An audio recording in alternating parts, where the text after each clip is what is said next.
പുതിയ പുതിയ ആരോപണ ശരങ്ങൾ സിനിമാ രംഗത്ത്. ഏറ്റവും ഒടുവിൽ മിനു എന്ന നടി, ജൂനിയർ ആർട്ടിസ്റ്റാണ് അവർ. മിനു അവർ ചില സിനിമകൾ, ഏതാണ്ട് 6, 9, 10 സിനിമകൾ അഭിനയിച്ചിട്ടുണ്ടെന്നാണ് മനസ്സിലാകുന്നത്. അവർ പ്രധാനപ്പെട്ട നടന്മാർക്കെതിരെയാണ് ഫേസ്ബുക്ക് പോസ്റ്റിലൂടെ ആരോപണമായി രംഗത്ത് വന്നത്. പിന്നീട് അവർ മാധ്യമങ്ങളോടും പ്രതികരിച്ചു, വളരെ ശക്തമായ ഭാഷയിൽ തന്നെ. എന്താണ് ഹരി അവരുടെ വാക്കുകളിലേക്ക്? വേള ബാബു, മുകേഷ്, മണിയമ്പിള്ള രാജു, പിന്നെ ജയസൂര്യ, പിന്നെ പ്രൊഡക്ഷൻ കൺട്രോളർ നോബിള്, ബിച്ചു, ഇവരിൽ നിന്നൊക്കെയാണ്. പിന്നെ ഒരു അഡ്വക്കേറ്റ് ചന്ദ്രശേഖരൻ എന്ന ആളിൽ നിന്നും എനിക്ക് ദുരനുഭവം ഉണ്ടായിട്ടുണ്ട് സിനിമ ഫീൽഡിൽ, മലയാള സിനിമ ഫീൽഡിൽ. ഇത് 2009 ദേ എങ്ങോട്ട് നോക്കി എന്ന സിനിമ തുടങ്ങിയത്. അപ്പൊ അതിൽ ഞാൻ അഭിനയിക്കാൻ, ഞാൻ ദുബായിൽ വർക്ക് ചെയ്തോണ്ടിരിക്കുകയായിരുന്നു. അപ്പൊ ആ സമയത്ത് സെക്രട്ടേറിയറ്റിൽ വെച്ചാണ് എനിക്ക് ആദ്യത്തെ ദുരനുഭവം എനിക്ക് ഉണ്ടായത്. ആദ്യത്തെ ആള് ജയസൂര്യ തന്നെയാണ്. സെക്രട്ടേറിയറ്റിൽ ഞാൻ ബാത്റൂമിൽ പോയിട്ട് ഞാനിങ്ങനെ ഇറങ്ങി സാരി ഇങ്ങനെ നേരെ ഇങ്ങനെ പിടിച്ചോണ്ടിരിക്കുമ്പോൾ പുറകിൽ നിന്ന് ഒരാൾ പെട്ടെന്ന് വന്ന് ഇങ്ങനെ കെട്ടിപ്പിടിച്ചു. പുറകിൽ നിന്ന് തിരിഞ്ഞു നോക്കുകയും പെട്ടെന്ന് അങ്ങനെ ചുണ്ടത്ത് ഇങ്ങനെ ചുംബിക്കുകയും ചെയ്തു. അപ്പൊ ഞാൻ പെട്ടെന്ന് നമ്മൾ ഷോക്കായി പോകും. അതായത് ആദ്യത്തെ സിനിമ, ആദ്യത്തെ അനുഭവം, ഒരു നല്ലൊരു നടനും കൂടെ ആയപ്പോഴത്തേക്കും പെട്ടെന്ന് ഞാൻ തള്ളിയിട്ടിട്ട് ഓടി താഴെ വന്നു. പക്ഷെ ജഗതി ചേട്ടനുമായിട്ട് ഞാൻ നല്ല, he was very decent and very genuine to me. അപ്പൊ പുള്ളിക്കാരൻ്റെ അടുത്ത് കംഫർട്ടായിരുന്നു. അപ്പൊ ഞാൻ വിചാരിച്ചു പുള്ളിക്കാരൻ്റെ അടുത്ത് ഈ കാര്യങ്ങളൊന്നും പോയി പറയാം. ഞാൻ ഓടിപ്പോയി പുള്ളിക്കാരൻ്റെ അടുത്ത് പോയി താഴെ പോയിരുന്ന കസേര വലിച്ചിട്ട് ഞാൻ ഇരിക്കുകയും ചെയ്തു. അപ്പോഴത്തേക്കും ജയസൂര്യൻ പുറകെ വന്നിട്ട് പറഞ്ഞു, മിനു, എനിക്ക് മിനുവിനോടൊരു കാര്യം പറഞ്ഞു, എസ് ഓർ നോ എന്നൊരു കാര്യം മാത്രം പറഞ്ഞാൽ മതി എന്ന് പറഞ്ഞു. അപ്പൊ എന്തേലും നോക്കിയപ്പോൾ പുള്ളിക്കാരൻ പറഞ്ഞു, എനിക്ക് ട്രിവാൻഡ്രത്ത് ഒരു ഫ്ലാറ്റ് ഉണ്ട്, എനിക്ക് ഇൻട്രസ്റ്റഡ് ഉണ്ട്, വരുവാണെങ്കിൽ മിനുവിന് ഭാവിയിൽ പല നേട്ടങ്ങളും ഉണ്ടാവും. അപ്പൊ ഞാൻ നോ എന്ന് പറഞ്ഞു.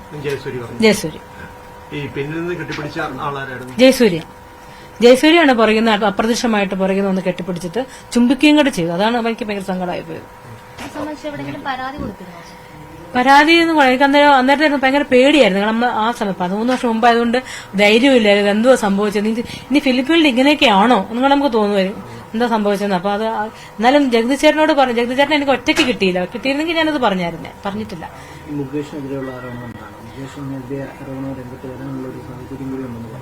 മുകേഷ് പറഞ്ഞിരുന്നു. അത് എന്ന് വെച്ചാൽ പുള്ളിക്കാരനെ ഈ കലണ്ടറിന്റെ സിനിമയിൽ വെച്ച് പുള്ളിക്കാരനോട് ഇൻട്രസ്റ്റ് പറഞ്ഞിരുന്നു. അപ്പം അതിന് താല്പര്യമില്ലാന്നാണ്. അപ്പൊ പിന്നെ ഞാൻ അമ്മയില് മെമ്പർഷിപ്പ് എടുക്കാൻ വേണ്ടി ഇത് കൊടുത്തപ്പം മുകേഷ് ഏട്ടൻ തന്നെ എന്നെ വിളിച്ചു പറഞ്ഞു, അമ്പടി കള്ളി, ഞാൻ അറിയാതെ അമ്മയിൽ നുഴഞ്ഞു കയറാന്ന് വിചാരിച്ചോ? ഞാൻ അറിയാതെ മലയാള സിനിമയിൽ ഒന്നും നടക്കാൻ പോണില്ല. നിനക്ക് കൊടുക്കാൻ നിനക്ക് വലിയ ഗമയല്ലേ, നീ ആർക്കും കൊടുക്കണ്ട. നീ മെഴുകുതിരിയുടെ വാസ്കില്ലേ, ആ വാസ്ക് ഇട്ട് അടച്ചു വെച്ച് നീ ആർക്കും കൊടുക്കണ്ട. അങ്ങനെ പറഞ്ഞ് ഭയങ്കര ഷോക്കായി പോയി. ആ ഒരു വർത്തമാനം തരിച്ചിരുന്നു പോയി അങ്ങനെ കേട്ടപ്പോ തന്നെ. അത് കഴിഞ്ഞിട്ട് പിന്നെ ഞാൻ പുള്ളിക്കാരൻ മുഖം ഒന്നും കൊടുക്കാറില്ല സെറ്റിൽ വെച്ച് കാണുമ്പോഴൊക്കെ. അപ്പൊ നാടകമേ ഒലുക എന്നതിൽ വെച്ച് ഞാൻ ഇങ്ങനെ മാറി മാറി നടന്നു. പുള്ളിക്കാരൻ ഞാൻ സ്റ്റെപ്പ് കയറി അങ്ങോട്ട് കയറി പോകുമ്പോൾ പുള്ളി ഇറങ്ങി വരുന്നു. അപ്പൊ എന്നോട് ചോദിച്ചു, എന്താ ഇങ്ങനെ എന്നെ കാണുമ്പോൾ മാറിപ്പോണേ? ഞാൻ പറഞ്ഞു, എന്തൊക്കെയാണ് നിങ്ങളോട് പറഞ്ഞ വാക്കുകളൊന്നും അത്ര ശരിയായില്ല. എന്നിട്ട് ഓടിപ്പോയി. അപ്പൊ എന്റെ റൂം പുള്ളിക്കാരൻ കണ്ടല്ലേ, ഏതാ റൂമെന്ന്. അപ്പൊ പുറകെ വന്ന് തട്ടി അവിടെ ഫിസിക്കൽ അബ്യൂസ് ചെയ്തു പുള്ളിക്കാരൻ ആ റൂമിൽ വെച്ച് തന്നെ. എനിക്ക് ആരോടും പറയാൻ പറ്റിയില്ല. എന്നിട്ട് വീട്ടിൽ പറഞ്ഞ പിന്നെ എന്നെ സിനിമയ്ക്ക് എടുത്തില്ല. പിന്നെ എന്തെങ്കിലും പറഞ്ഞു കഴിഞ്ഞാൽ പിന്നെ കുട്ടികളൊക്കെ പഠിക്കുന്ന കൊച്ചു കുട്ടികൾ സ്കൂളിൽ പഠിക്കുന്നത്, അപ്പൊ അവർക്ക് എഫക്ട്, അത് അവരെ ഓർത്ത് മാത്രമാണ് ഞാൻ ഇതൊക്കെ ഒളിച്ചെന്നില്ല സപ്രസ് ചെയ്ത് വെച്ചത്. കാരണം അവരെ കുട്ടികളെ സ്കൂൾ ലെവലിൽ കളിയാക്കത്തില്ല എങ്ങനെയൊക്കെ പറയുമ്പോൾ. അതുകൊണ്ട് ഞാനത് മുൻകിയിലാണ്. അതുകൊണ്ട് ഞാൻ ഈ മലയാള സിനിമയെ അങ്ങ് ഉപേക്ഷിച്ച് ചെന്നൈയിലോട്ട് പോയി. തീർച്ചയായിട്ടും. കാരണം അന്നെന്ന് വെച്ചാൽ വളരെ ഇൻഫ്ലുവൻസ്ഡ് ആയിരുന്നു, നിയമമായാലും പൊളിറ്റീഷ്യനായിട്ടും പൊളിറ്റിക്കൽ പരമായിട്ടും. ഇന്ന് കാലം മാറി. ഇന്ന് ജനങ്ങൾ നീതിയോടൊപ്പമാണ്. ജനങ്ങളെല്ലാം അറിഞ്ഞു തുടങ്ങിയിരിക്കുന്നു. ഇതുപോലെ ഒരു പെൺകുട്ടികൾക്ക്, നാളത്തെ പെൺകുട്ടികൾക്ക് അവർ സുരക്ഷിതരായിരിക്കണം എവിടെയായിരുന്നു. കാരണം എനിക്ക് വേണ്ടി ഒരു മോള്. അതുകൊണ്ട് തന്നെയാണ് ഞാൻ ഇതിൽ തീർച്ചയായിട്ടും വളരെ വളരെ എല്ലാവരുടെയും സപ്പോർട്ട് ഉണ്ടെന്ന് മനസ്സിലായതുകൊണ്ട് തന്നെയാണ് ഞാൻ ഇതിൽ ആക്ഷനല്ല പരാതിപ്പെടാൻ തീരുമാനിച്ചിരിക്കുന്നത്.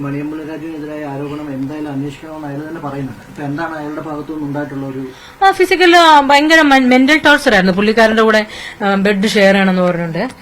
അത് കഴിഞ്ഞിട്ട് ഡേ തടിയാന്ന് സെറ്റിൽ വെച്ചിട്ട് പുള്ളിക്കാരന്റെ റൂം വൈറ്റ് ഫോർട്ടിലായിരുന്നു. അപ്പൊ എനിക്ക് ഫോട്ടോ കൊച്ചിയിലായിരുന്നു. അപ്പൊ മിനു ഫോട്ടോ കൊച്ചിയിലാണെന്നുണ്ട് പറഞ്ഞിട്ട് അന്നത്തെ പ്രൊഡക്ഷൻ കൺട്രോളറിനെ കൊണ്ട് പുള്ളി അവിടെ റൂം ഇടിപ്പിച്ചു എന്റെ അടുത്ത് തന്നെ.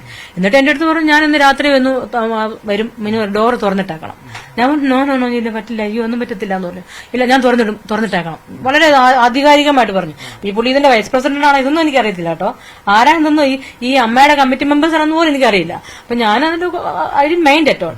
ഞാൻ അവിടെ പോലത്തേക്കും ഫോൺ അങ്ങ് സൈലന്റ് ആക്കി വെച്ചു. എന്റെ ഫോൺ അതായാലും വിളിക്കുള്ളൂ. ഫോൺ സൈലന്റ് ഞാൻ അവിടെ കിടന്നുറങ്ങി. ഇപ്പത്തേക്കും കഥകെ വന്ന് മുട്ടി. ഞാൻ തുറന്നില്ല. ആരാ മുട്ടിയെന്ന് എനിക്കറിയില്ല. മുട്ടുന്നുണ്ടായിരുന്നു. ഞാൻ തുറന്നില്ല. അവിടെ കിടന്നുറങ്ങി. അപ്പൊ പിന്നെ ലാൻഡ് ഫോൺ വിളിച്ചു. അപ്പൊ ഞാൻ എന്റെ വയറ് ഊരിട്ടു ലാൻഡ് ഫോണിന്റെ. അപ്പൊ തിരിച്ച് പിറ്റേ ദിവസം ഞാൻ ലൊക്കേഷൻ ചെന്നപ്പോഴത്തേക്കും പുള്ളിക്കാരനോട് ഭയങ്കര ദേഷ്യം, അൺനെസസറി ആയിട്ടുള്ള എന്തിനൊക്കെയോ കാര്യമില്ലാതെ എന്റെ അടുത്ത് ദേഷ്യപ്പെടുത്തേക്ക് Gayathri was sitting near me. അപ്പൊ പുള്ളിക്കാരൻ എന്നോട് ചോദിച്ചു, എന്താ മിനു, എന്താ രാജേട്ടൻ ഇത്ര വലിയ ദേഷ്യം മിനുവിനോട്? അപ്പൊ ഞാൻ ഗായത്രിയോട് കാര്യങ്ങൾ തുറന്നു പറഞ്ഞു. This is the reason.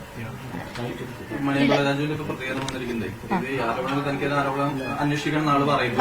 അതിൽ കള്ളപ്പരാതികൾ വരാൻ സാധ്യത, പല ആളുകൾ പണം അടിക്കാനും ഉൾപ്പെടെ അങ്ങനെ വരാൻ സാധ്യത, അവസരങ്ങൾ നഷ്ടപ്പെട്ട പരാതി വരാൻ സാധ്യത. അവസരങ്ങൾ ഞങ്ങളെ പോലുള്ള പെണ്ണുങ്ങൾക്ക് നഷ്ടപ്പെടുന്നില്ലല്ലോ. ഞങ്ങൾ ബെഡ് ഷെയർ ചെയ്യാൻ തയ്യാറാണെങ്കിൽ അവസരങ്ങൾ കൂടി നമ്മുടെ പുറകെയുണ്ട്. അപ്പൊ അത് പറയുന്നതിൽ പ്രസക്തമില്ല. അവസരങ്ങൾ ഇല്ലാത്തതുകൊണ്ടാണെന്നല്ല, ഒരിക്കലുമല്ല. എല്ലാരും വിളിച്ചുകൊണ്ടിരിക്കും. അപ്പൊ ഞങ്ങൾ ബെഡ് ഷെയർ ചെയ്തിട്ടുള്ള ഒരു സിനിമയെ ഞങ്ങൾക്ക് അഭിനയിക്കണ്ട. അപ്പൊ ഇത് കൂടാതെ ഈ നടന്മാരെ കൂടാതെ മറ്റൊരു അഡ്വക്കേറ്റ്, അതുപോലെ പ്രൊഡക്ഷൻ ആളുകൾ, ഇവർക്കെതിരെ താങ്കൾ ആരോപണങ്ങൾ ഉന്നയിച്ചിട്ടുണ്ട്? അത് അഡ്വക്കേറ്റ് ചന്ദ്രശേഖരൻ എന്ന് പറഞ്ഞ ഒരാള്. അപ്പം കുട്ടിക്കാനത്ത് ഒരു സിനിമ, പേര് ഞാൻ ഓർക്കുന്നില്ല. അപ്പൊ ഞാൻ അതിനകത്ത് കോ പ്രൊഡ്യൂസർ ആയിരുന്നു. അപ്പൊ ഇപ്പൊ ഈ പ്രീ പ്രൊഡക്ഷന് വേണ്ടി എന്റെ വണ്ടിയും കൂടെ ഞാൻ ലൊക്കേഷൻ കാണാൻ പോവുകയൊക്കെ ചെയ്തു. അങ്ങനെ ഒരുപാട് ഞാൻ എഫേർട്ടൊക്കെ എടുത്തു. അതിനുശേഷം 2-3 സിനിമ, അതിനകത്ത് കലാഭവൻ മണിയുടെ വൈഫായിട്ടായിരുന്നു. 2-3 ദിവസം ഞാൻ അവിടെ അഭിനയിക്കുകയും ചെയ്തു. തിരിച്ചു വന്നപ്പോഴത്തേക്ക് ഈ അഡ്വക്കേറ്റ് ചന്ദ്രശേഖരൻ പറഞ്ഞു, മിനു നമുക്ക് ബോൾഗാട്ടിയിൽ ഒരു ലൊക്കേഷൻ കാണാൻ പോകണം എന്ന് വരണം എന്ന് പറഞ്ഞു. ഞാൻ പെട്ടെന്ന് ഓടി പോവുകയും ചെയ്തു പുള്ളിക്കാരന്റെ കൂടെ. അവിടെ ചെന്നപ്പോഴത്തേക്ക് ഏതോ ഒരു റിസോർട്ടിലോട്ട് ഇങ്ങനെ കൊണ്ട് കയറ്റിക്കൊണ്ട് ഇപ്പോൾ ഒരു ചേട്ടനെ അവിടെ ഇരിപ്പുണ്ടായിരുന്നു. സംസാരിച്ചുകൊണ്ടിരുന്നപ്പം ഈ അഡ്വക്കേറ്റ് അപ്രത്യക്ഷമായി. അപ്പൊ ഞാൻ പിന്നെ കുറച്ചു നേരം ഉച്ച കഴിഞ്ഞ് 3 മണി ഞാൻ കണ്ടായിരുന്നു. അപ്പൊ ഞാൻ പിന്നെ ഇങ്ങനെ സംസാരിച്ചുകൊണ്ടിരുന്നപ്പോ ഞാൻ പറഞ്ഞു, അതെ കുട്ടികൾ വരാൻ സമയമായി സ്കൂളിൽ നിന്ന്, അപ്പൊ ഞാനെന്നാ ഇറങ്ങിക്കോട്ടെ. അങ്ങനെ ഇറങ്ങാൻ പാടില്ല, അങ്ങനെ പെട്ടെന്ന് പോകാൻ വന്നല്ലോ. അങ്ങനെ പുള്ളിക്കാരൻ കയറി എന്നെ കടന്നു പിടിച്ചു. എണീറ്റ് വന്നിട്ട് എന്നെ ഇങ്ങനെ കെട്ടിപ്പിടിച്ചു. ഞാൻ പുറകോട്ട് ഇല്ല ഇതെന്താ അല്ല പറഞ്ഞില്ലേ പുള്ളിക്കാരൻ പറഞ്ഞു. എന്ത്? ഞാൻ പറഞ്ഞു, ഞാൻ ലൊക്കേഷൻ നോക്കാൻ വന്നതാണ്, ഞാൻ അല്ല വേറെ ഒന്നും പറഞ്ഞില്ല. അപ്പൊ പുള്ളിക്കാരനും പെട്ടെന്ന് സോറി പറഞ്ഞു. പക്ഷെ എന്നെ കൊണ്ട് കൂട്ടിക്കൊടുത്തതായിരുന്നു ഈ അഡ്വക്കേറ്റ് ചന്ദ്രശേഖരന്. ഈ പ്രൊഡ്യൂസറിന്റെ അടുത്ത് ഒരു പ്രൊഡ്യൂസർ അവിടെ വന്നാൽ വില്ലയിൽ താമസിക്കുന്നുണ്ടല്ലോ. വില്ലയില എന്തോ റിസോർട്ട്, അറിയില്ല ആരുടെ അടുത്ത്. എന്നോട് പരിചയപ്പെടുത്തിയത് പ്രൊഡ്യൂസറാണെന്നാ പറഞ്ഞേ. അപ്പൊ ഞാൻ പറഞ്ഞു, ചേട്ടാ ഞാൻ പോകട്ടോന്ന് പറഞ്ഞു. അപ്പൊ അയാൾ നല്ല ജെന്യൂൻ മാൻ ആയിരുന്നു. അപ്പൊ പറഞ്ഞു, സോറിട്ടാ ഞാനും അറിഞ്ഞില്ല, മിനുവിന്റെ അനുവാദപ്രകാരമല്ല മിനു വന്നെന്ന് എനിക്ക് അറിയില്ലായിരുന്നു പറഞ്ഞു. എന്നിട്ട് ഞാൻ പിന്നെ പെട്ടെന്ന് തിരിച്ചു പോയി. ആ സിനിമയിൽ നിന്ന് എന്നെ കട്ട് ചെയ്തു. പിന്നെ പ്രൊഡക്ഷൻ കൺട്രോളർമാര്, അത് ഒന്ന് നോബിള് എന്നെ ഇങ്ങനെ വന്നിറങ്ങി. ഞാൻ ചെന്നൈയിൽ നിന്നാണ് വന്നത്. എന്നെ കൊണ്ട് പുള്ളിക്കാരനെ ഒരു ലൊക്കേഷനിൽ കൊണ്ടുപോയി. അന്ന് മാഫിയ ശശിയുള്ള സിനിമയാണ്. അപ്പം ആ ലൊക്കേഷനിൽ കൊണ്ടിട്ട് കാറെ തന്നെ ഇറക്കിയില്ല. പുള്ളി എന്തോ സംസാരിച്ചു തിരിച്ചു പറഞ്ഞു, മിനുവിന്റെ റോള് 2 ദിവസം കഴിഞ്ഞിട്ടാണ് എന്ന് പറഞ്ഞു. അപ്പം ഞാൻ ഓക്കെ. അപ്പൊ തിരിച്ചു നമ്മൾ വേറെ വഴി കൂടെ വിജനമായ റോഡിൽ കൂടെ കൊണ്ടുവന്ന് 2 കാടിന്റെ നടുക്കൂടെ 2 ടാറിട്ട റോഡിൽ കൂടെ കൊണ്ടുവന്നു. എന്നിട്ട് പതുക്കെ ഓടിച്ചിട്ട് ഈ വലത്തേക്കൈ കൊണ്ട് വണ്ടി ഓടിക്കുകയും ഇടത്തേക്കൈ കൊണ്ട് എന്നെ ഇങ്ങനെ വളരെ ഇങ്ങനെ ചേർത്ത് അയാൾ നെഞ്ചിനോട് ചേർത്ത് അങ്ങ് പിടിക്കുകയും എവിടേക്കോ ഉമ്മ വെക്കുന്നു, എന്തൊക്കെയോ പരാക്രമങ്ങൾ അയാൾ എന്നെ ചെയ്തു. ഞാൻ ഭയങ്കര സ്ട്രഗിൾ ചെയ്തു. കാരണം ഒന്നാമത് എനിക്ക് ഭയങ്കരമായിട്ട് വേദനയും, ഗിയർ ബോക്സ് എവിടെ എന്തൊക്കെയോ കൊള്ളുകയും വിട് എന്നൊക്കെ എല്ലാം വിടുന്നില്ല. ലാസ്റ്റ് ഡോറിട്ട് ചവിട്ടുകയൊക്കെ ചെയ്തു. ഡോർ എങ്ങനെയോ തുറന്നു. ഞാൻ വണ്ടിയിൽ നിന്ന് ചാടൂ എന്നൊക്കെ പറഞ്ഞേക്ക് കാലൊക്കെ വെളിയിൽ പോയി കാറിന്റെ. അന്നേരമാണ് ആൾ പെട്ടെന്ന് വണ്ടി നിർത്തിയപ്പോ ഞാൻ വണ്ടിയിൽ നിന്ന് ചാടി ഇറങ്ങി. ഞാൻ പറഞ്ഞു, ഞാനൊരു കാര്യം പറയാം. അപ്പൊ ഇറങ്ങി ഓടണം എനിക്ക് തോന്നി. അപ്പൊ എനിക്ക് തോന്നി ആ കാട് കണ്ടപ്പം അത് യുക്തിയെല്ലാം തോന്നി. കാരണം വന്യമൃഗങ്ങളൊക്കെ ഉണ്ടാകുന്ന സംഭവം, പട്ടി വന്നാലും മതിയല്ലോ. അപ്പൊ അതുകൊണ്ട് അവിടെ തന്നെ ഞാൻ പറഞ്ഞു, എന്നെ മര്യാദക്ക് എന്നെ എവിടെ കയറ്റിയോ അവിടെ തന്നെ എന്നെ കൊണ്ട് തിരിച്ചു പോകണം, വലിയ പ്രശ്നമാകും. പക്ഷെ അയാൾ ഇച്ചിരി കാം ഡൗൺ ആയി. എന്നിട്ട് പിന്നെ അയാളെ അവിടെ തന്നെ എന്നെ കൊണ്ട് ഇറക്കി. മറ്റേ വിച്ചു അത് കഴിഞ്ഞ മാസം എന്നെ വിളിച്ചിട്ട് പറഞ്ഞു, ചേച്ചിയാ എടോ തനിക്ക് നല്ലൊരു റോളുണ്ട്, ബിന്ദു പണിക്കറൊക്കെ ചെയ്യുന്ന ഒരു റോളാണ്, അത് ഫിക്സ് ചെയ്യണമെങ്കിൽ താൻ ഉടനെ തന്നെ ട്രിവാൻഡ്രത്തിന് വരണം, ഡയറക്ടറിനെയും പ്രൊഡ്യൂസറിനെ ഒന്ന് കണ്ടു കഴിഞ്ഞാൽ തനിക്ക് ആ റോള് ഫിക്സ് ആക്കിയെന്ന്. അപ്പൊ ഞാൻ ഈ വിച്ചു എന്ന ആളെ ഞാൻ കണ്ടിട്ടില്ല, എനിക്കറിയത്തില്ല, മുൻപരിചയമില്ല. പിന്നെ എടോ താൻ എന്നൊക്കെ വിളിച്ചപ്പോ ഞാൻ പറഞ്ഞു, അതെ ഈ താനും നീ എന്നൊക്കെ വിളി ഒഴിവാക്കിയിട്ട് എന്റെ പേര് വിളിക്കും. അല്ല ഇയാൾക്ക് എന്നെ കുറിച്ച് അറിയാമല്ലഞ്ഞിട്ടാ, ഞാൻ എല്ലാവരെയും ഇങ്ങനെയാണ് എന്ന് പറഞ്ഞു. അപ്പൊ ഞാൻ പറഞ്ഞു, അതെ എനിക്കതുകൊണ്ട് വലിയ താല്പര്യമില്ല എന്ന് പറഞ്ഞു. അപ്പൊ പുള്ളിക്കാരൻ പറഞ്ഞു, ഒന്നുകൂടെ അന്ന് ആലോചിച്ചിട്ട് വിളിക്കേ, ഞങ്ങൾ സമയം തരാമെന്ന് ഫോൺ വെച്ചു പുള്ളിക്കാരൻ. ഇടവേള ബാബു എന്റെ അടുത്ത് ഇങ്ങനെ പറയുന്നുണ്ടായിരുന്നു, എന്റെ കൂടെ നിൽക്കാമെങ്കിൽ ഞാൻ സ്റ്റേജ് ഷോയ്ക്കൊക്കെ കൊണ്ടുപോകും, ഇനി പാട്ട് പാടും ഡാൻസ് ഒക്കെ ചെയ്യും, അപ്പൊ ഞാൻ എന്റെ കൂടെ കൊണ്ടുപോകാൻ വളരെ നേട്ടങ്ങളൊക്കെ ഉണ്ടാവും എന്റെ കൂടെ നിൽക്കുവാണെങ്കിൽ എന്ന് പറഞ്ഞു. അപ്പം ഈ അമ്മയില് ഇതിന്റെ ആള് പുള്ളിക്കാരനാണ്, സെക്രട്ടറി എനിക്കറിയാം. അപ്പൊ ഈ ആപ്ലിക്കേഷൻ കൊടുക്കാൻ വേണ്ടി പുള്ളി പറഞ്ഞു എന്റെ ഫ്ളാറ്റിലോട്ട് പോവാ, കല്ലൂരുള്ള ഫ്ളാറ്റിലോട്ട് പോവാ, ആപ്ലിക്കേഷൻ ഒപ്പിടണം, ഫില്ല് ചെയ്ത് തരാൻ പറഞ്ഞു. അങ്ങനെ ഞാൻ അവിടെ ചെന്ന് ഫില്ല് ചെയ്തുകൊണ്ടിരിക്കുന്ന സമയത്ത് ഇയാളും പതുക്കെ എന്നെ പുറകെ തന്നെ കെട്ടിപ്പിടിച്ച് കഴുത്തിൽ ഇങ്ങനെ ചുമൊക്കെ വെച്ചിട്ട് എന്ത് ഷാമ്പു ഇടും, നല്ല മണമൊക്കെ അങ്ങനെയൊക്കെ. ഞാൻ അയ്യോ ഇതെന്താ ഇതെന്തെങ്കിലും പെട്ടെന്ന് ഇതാക്കി. അപ്പൊ നമുക്ക് കാരണം ഇത് മുമ്പ് അഭിനയിച്ചാണ്, നമ്മൾ ഒരുമിച്ച് ഒരു സിനിമയിൽ അഭിനയിച്ചതാണ്. അപ്പൊ പുള്ളി എനിക്ക് പെട്ടെന്ന് നമുക്ക് റഫാൻ പറ്റത്തില്ല. മാറി എന്ന് പറഞ്ഞു. പിന്നെ പുള്ളിക്കാരനെ അടുത്തടുത്ത് വന്നപ്പോഴത്തേക്ക് ഞാൻ പോവാന്ന് പറഞ്ഞു. പെട്ടെന്ന് അത് ഫില്ല് ചെയ്തില്ല ശരിക്കും, ഞാൻ ഇറങ്ങി ഓടിപ്പോന്നു. പിന്നെ ഇന്നസെന്റ് ചേട്ടനെ വിളിച്ചു പറഞ്ഞു. ഇന്നസെന്റ് ചേട്ടൻ എന്താ എനിക്ക് ഇത് കിട്ടുന്നില്ല. അപ്പം ഈ മുകേഷ് ഇങ്ങനെയൊക്കെ പറഞ്ഞതിന് ശേഷമാണ് ഇതെന്താ എനിക്കെന്താ അഡ്മിഷൻ, ഞാൻ 6 സിനിമ അഭിനയിച്ചില്ല. അപ്പം കുട്ടി ഒരു കാര്യം ചെയ്യും, ഇന്നയാളെ പോയി കണ്ടിട്ട് ഇന്നയാൾക്ക് അതെല്ലാം അയച്ചു കൊടുക്കാൻ പറഞ്ഞു. അപ്പൊ അങ്ങനെ അതുപോലെ ചെയ്തപ്പോഴത്തേക്കും അവിടെ നിന്ന് ഫോൺ വിളിച്ചിട്ട് പറഞ്ഞു മിനുവിനെ ഇവിടെയുള്ള എക്സിക്യൂട്ടീവ് കമ്മിറ്റീസിന് മിനുവിനെ അറിയത്തില്ല. ഞാൻ പറഞ്ഞു അയ്യോ അറിയത്തില്ല, ഞാൻ 6 സിനിമ അഭിനയിച്ചല്ലോ. 6 executive committees. അപ്പൊ പറയാ ജയസൂര്യ, മണിമ്പള രാജു, ഇടവേള ബാബു, മുകേഷ്. അപ്പൊ എനിക്ക് മനസ്സിലായി ഈ ജന്മത്തിന് എനിക്ക് അവർ ആ കമ്മിറ്റിയിൽ ഉള്ളിടത്തോളം കാര്യം എനിക്ക് കിട്ടില്ല. ഇനി ഇവിടെ നിന്നിട്ട് പിന്നെ പല സിനിമകളും ഇവര് മിനു ഈസ് യൂസ്ലെസ് ലേഡി, മിനുവിനെ കൊണ്ടൊരു ഹെൽപ്പില്ല, അവളെ വേണ്ട, ഞങ്ങൾ പല സിനിമകളും. കാരണം നമ്മളൊക്കെ ഒത്തിരി ആഗ്രഹങ്ങൾ ഒത്തിരി സ്വപ്നങ്ങളൊക്കെ ആയിട്ടാണ്, നമുക്കൊക്കെ ടാലൻസ് ഉണ്ട്. ഇപ്പൊ ഇതൊക്കെ നോക്കിയൊക്കെ എനിക്ക് ചെറുപ്പത്തിലൊക്കെ ഞാൻ എല്ലാത്തിനും പാർട്ടിസിപ്പേറ്റ് ചെയ്ത ഒരാളാണ്. അപ്പോൾ ഒരുപാട് കാര്യങ്ങളൊക്കെ ആയിട്ടാണ് വന്നത്. പക്ഷെ അവിടെ നമ്മളെ ഇവരെ പോലുള്ളവർ, അതായത് ഈ മുകേഷും ഇടവേള ഇങ്ങനെയുള്ള കുറച്ച് ഒരു വൃത്തിയായിട്ട് ഒരു ഗ്യാങ് ഉണ്ട് സിനിമയിൽ, ഒരു മാഫിയ പോലത്തെയൊക്കെ. ഇവരൊക്കെ മാറ്റി കഴിഞ്ഞാൽ മലയാളം ഫിലിം നല്ല രീതിയിൽ വരുമെന്നാണ് എന്റെ ഉറച്ച ഒരു വിശ്വാസം. അതുപോലെ തന്നെ ഹേമ കമ്മിറ്റിയിൽ ഈ ഭാരതിനെ പോലുള്ള കുട്ടികളൊക്കെ അവരൊക്കെ വളരെ ബോൾഡാണ്. അങ്ങനെയുള്ള നീ വരണം, പിള്ളേർ മുമ്പോട്ട് ധൈര്യമായിട്ട് പറഞ്ഞു, ആരെ പേടിക്കണം. കാരണം ഇന്ന് മീഡിയ സപ്പോർട്ട് ഉണ്ട്, നിങ്ങൾക്ക് എന്ത് കാര്യമാണെങ്കിലും മീഡിയയിൽ വിളിച്ച് പറയാം. നിയമം നമ്മുടെ കൂടെയുണ്ട്, ജനങ്ങൾ നമ്മുടെ കൂടെയുണ്ട്. ഇന്ന് സോഷ്യൽ മീഡിയ തന്നെ നിങ്ങൾക്ക് എല്ലാവർക്കും. അതുകൊണ്ട് നിങ്ങൾ ആരെയും പേടിക്കാതെ എല്ലാവരും മുൻപോട്ട് വരണമെന്നാണ് പറയുന്നത്. കാരണം നാളെ ഒരു പെൺകുട്ടികൾക്കും സിനിമാ ഫീൽഡ് എന്നല്ല ഒരു ഫീൽഡിൽ ഒരു അനുഭവം ഉണ്ടാകാതിരിക്കാൻ വേണ്ടി തീർച്ചയായിട്ടും ഞാൻ നിയമത്തിന്റെ കൂടെ നീതിക്ക് വേണ്ടി ഞാനിത് പരാതിയായിട്ട് തന്നെ മുമ്പോട്ട് പോകും. ഇല്ല ഞാൻ ഇപ്പോഴാണ് ഇത് കണ്ടത് ഓൺലൈൻ. ഇല്ല ആ കൊടുക്കാൻ തയ്യാറാണ്. പക്ഷെ ഞാൻ അവരെ ഇല്ല പറ്റില്ല. അപ്പൊ അഭിനയം വിട്ടതിന് ശേഷം ഇപ്പൊ മീനു ഫേസ്ബുക്കിൽ ഇക്കാര്യം ഉന്നയിച്ചു, എവിടെന്നെങ്കിലും ഒരു പിന്തുണ കിട്ടിയോ? മറ്റു വനിതാ മാധ്യമങ്ങളുടെ ഭാഗത്തു നിന്നോ മറ്റോ ഒരു റെസ്പോൺസ് വന്നിട്ടുണ്ടോ? ഞാൻ ഇന്നലെ രാത്രിയിലിട്ടത് ഇട്ടു. അപ്പൊ ഞാൻ എന്റെ ഉദ്ദേശം എന്താണെന്നറിയോ, ഇത് കണ്ടിട്ട് പോലീസ് ഓഫീസേഴ്സ് എന്നെ വിളിക്കുമല്ലോ. പക്ഷെ ഇങ്ങനെ മീഡിയ എങ്ങനെ വരും ഞാൻ സ്വപ്നത്തിൽ പോലും ഓർത്തില്ല കേട്ടോ. അപ്പൊ അവരുടെ അടുത്ത് ഞാൻ ഈ കാര്യങ്ങൾ എന്തായാലും തുറന്നു പറയാൻ തീരുമാനിച്ചു. അതെന്താന്ന് വെച്ചാല് ഞാൻ ഇങ്ങനെ നോക്കി, I was really keenly watching എന്റെ ആരൊക്കെയാണ് കംപ്ലൈന്റ് വരുന്നത്, ആരൊക്കെയാണ് ഇതിനകത്തെ ആൾക്കാർ. എല്ലാവരുടെയും പേരിലൊക്കെ വരുന്നത് ഇങ്ങനെ കുട്ടി രേവതി എന്ന് പറഞ്ഞ കുട്ടി കരയുന്നു. അപ്പൊ എനിക്ക് എന്റെ മോള് കരയുന്ന പോലെ എനിക്ക് തോന്നി. അപ്പോഴും എന്റെ നെഞ്ച് പെടഞ്ഞു. അത് കഴിഞ്ഞ് പിന്നെ നോക്കിയപ്പം മുകേഷ് ഇങ്ങനെ പറയുന്നു, അത് it is a fabricated story, ഇത് പൊളിറ്റിക്സിന്റെ എതിർ കക്ഷികൾ മെനഞ്ഞുണ്ടാക്കിയ കഥകളാണ് എന്ന് പറഞ്ഞപ്പോഴാണ് എനിക്ക് then here I have to react. സത്യം പുറത്തു വരണം. അങ്ങനെ അങ്ങ് ചാമ്പ്യനായാൽ ശരിയാവത്തില്ലല്ലോ. സത്യം എല്ലാം ജനങ്ങൾ അറിയണം. അതുകൊണ്ട് കൊടുക്കും. നിയമപരമായിട്ട് മുന്നോട്ട് പോകും. ഈ നടന്മാരാരെങ്കിലും പിന്നീട് വിളിക്കുക എന്തെങ്കിലും ചെയ്തിരുന്നു ഈ സംഭവങ്ങൾക്ക് ശേഷം? ഇല്ല. കാരണം ഞാൻ കോപ്പറേറ്റീവ് അല്ലായിരുന്നല്ലോ. അതുകൊണ്ട് തന്നെ എല്ലാവരും എന്നെ വെറുത്തു. എന്നെ സിനിമയിൽ നിന്ന് തന്നെ ഒതുക്കി കളഞ്ഞവര്. പലരെയും പിന്നീട് ഈ സിനിമകളിലൊക്കെ തന്നെ സെറ്റുകൾ വെച്ച് കാണേണ്ട സാഹചര്യം ഉണ്ടായിട്ടുണ്ടാവും. അത് മുകേഷിനെ കണ്ടപ്പോൾ ഞാൻ മൈൻഡ് ചെയ്തില്ല. പിന്നെ തിരിച്ചവര് നമ്മളോടുള്ള ഒരു ആറ്റിറ്റ്യൂഡ് എങ്ങനെയായിരുന്നു ആ സമയത്തൊക്കെ? കളിയാക്കലായിരുന്നു. നമ്മളെ ഒന്നും ഇഷ്ടപ്പെടത്തില്ല, വലിയ വമ്പൻസിനെ ഇഷ്ടപ്പെടുത്തില്ല, അങ്ങനെയൊക്കെ പറഞ്ഞ് കുത്തുങ്ങ അങ്ങനെ കളിയാക്കുന്നുണ്ടായിരുന്നു. ഞാനങ്ങനെ മേക്കപ്പ് ചെയ്യാനൊക്കെ ഇരിക്കുമ്പോഴൊക്കെ കളിയാക്കൽ കുത്തുമൊക്കെ കേട്ടിട്ടുണ്ട്. തീർച്ചയായിട്ടും അതാണ്.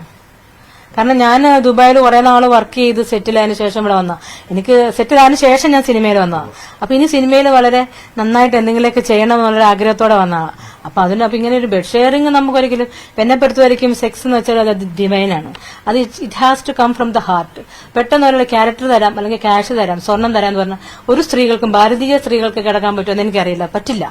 പിന്നെ പലരുടെ ജീവിത അനുഭവങ്ങൾ അവരുടെ സിറ്റുവേഷൻ കാരണമൊക്കെ വഴങ്ങപ്പെടേണ്ടി വന്നേരിക്കാം എന്നെനിക്കറിയില്ല. പക്ഷെ ഇതാണ് സംഭവം. ഇത് ഭയങ്കരമായിട്ട് ഇങ്ങനെ എക്സ്പ്ലോയിറ്റേഷൻ മലയാള സിനിമയിൽ നടക്കുന്നുണ്ട്. ഞാൻ ചെന്നൈയിൽ അഭിനയിച്ചപ്പോൾ ഏറ്റവും കൂടുതൽ റെസ്പെക്ട് കിട്ടുന്ന ഒരു തമിഴ്നാട്ടിലാണ്. കാരണം അവര് പെണ്ണുങ്ങളെ അമ്മ എന്നാണ്, എന്നെ അമ്മയുടെ അങ്ങനെ വളരെ റെസ്പെക്ട് തരുന്നത്. എനിക്ക് അവിടെ ചെന്നപ്പോഴും സിനിമകളൊക്കെ കിട്ടി. ഞാൻ ഗ്ലാമറിൽ വരെ അഭിനയിച്ചിട്ടുണ്ട്. പക്ഷെ അവിടെ അവർ കമ്മീഷനാണ് ചോദിച്ചത്, അവരാരും ശരീരം ചോദിച്ചിട്ടില്ല.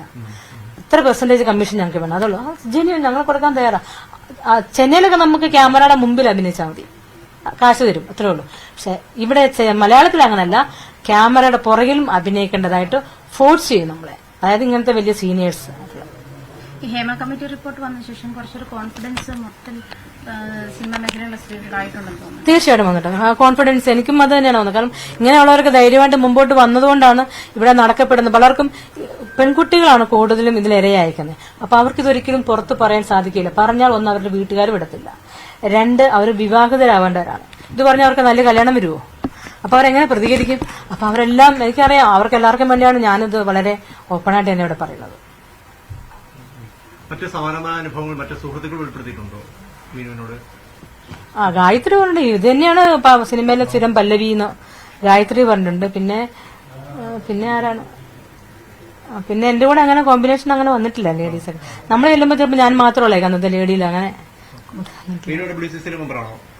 അല്ല ഞാൻ പിന്നെ ഇവിടെ നിന്ന് പോയില്ല, കേരളത്തിൽ നിന്ന് പോയി ചെന്നൈയിൽ പോയതിനു ശേഷം പിന്നെ ഇപ്പോൾ ഈ ഇടയ്ക്കാണ് ഇവിടെ നിന്ന് ഫ്ലാറ്റൊക്കെ വാങ്ങിച്ച് സ്വന്തമായിട്ട് സമാധാനമായിട്ട് സെറ്റിൽഡായി. Life is settled.